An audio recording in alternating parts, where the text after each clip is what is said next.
দেখো এদেশের জন্য বিপদ মুসলমান, তাই হিন্দুকে বাঁচাতে নরেন্দ্র মোদীকে ভোট দিতে হবে, এটাই তাদের প্রচার হবে। जिन लोगों के पास काला धन है और रात को नींद की गोली में गोली खा के सो रहे हैं, মোদী আমাদেরকে বোঝালো। ঠিক কয়েক মাস কয়েক বছরের পর আমরা কি দেখলাম? রিজার্ভ ব্যাংক বলছে কোনো কালো টাকা ফেরত আসেনি। রিজার্ভ ব্যাংক বলছে যে যত আমরা নোট বন্দি করেছিলাম সেই বন্দি নোটের 99.65% ব্যাংকে ফেরত চলে এসছে।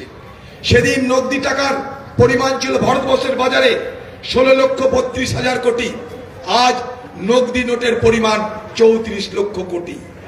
শুধুমাত্র নতুন নোট ছাপাতে এ ভারত সরকার খরচ করেছিল 20,000 কোটি টাকা।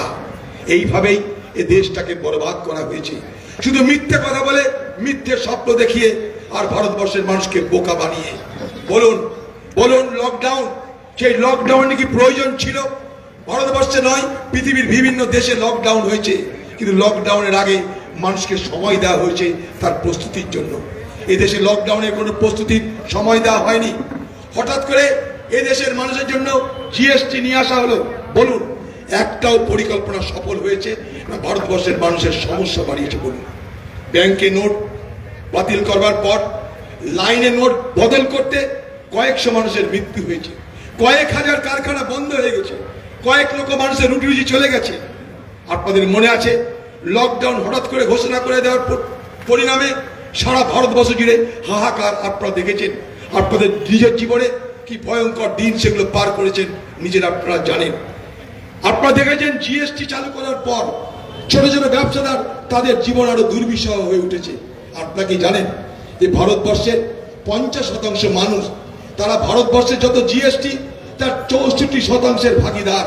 অর্থাৎ সরকারের ঘরে যত জিএসটি জমা পড়ে তার 64% জিএসটি জমা দেয় মাত্র ভারতবর্ষের 50% সাধারণ ব্যবসাদার এবং সাধারণ মানুষ।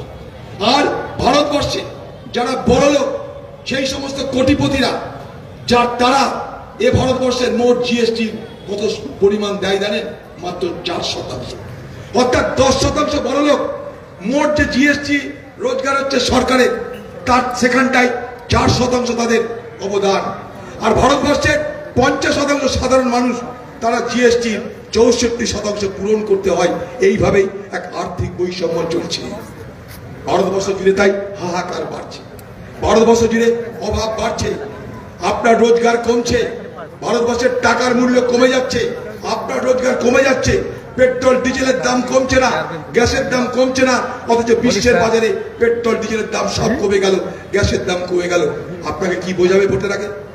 সব ভুলে যাও, মনে রেখো তুমি হিন্দু, আর নরেন্দ্র মোদী হিন্দু সম্রাট। মনে রাখো এদেশের জন্য বিপদ মুসলমান, তাই হিন্দুকে বাঁচাতে নরেন্দ্র মোদীকে ভোট দিতে হবে, এটাই তাদের প্রচার হবে।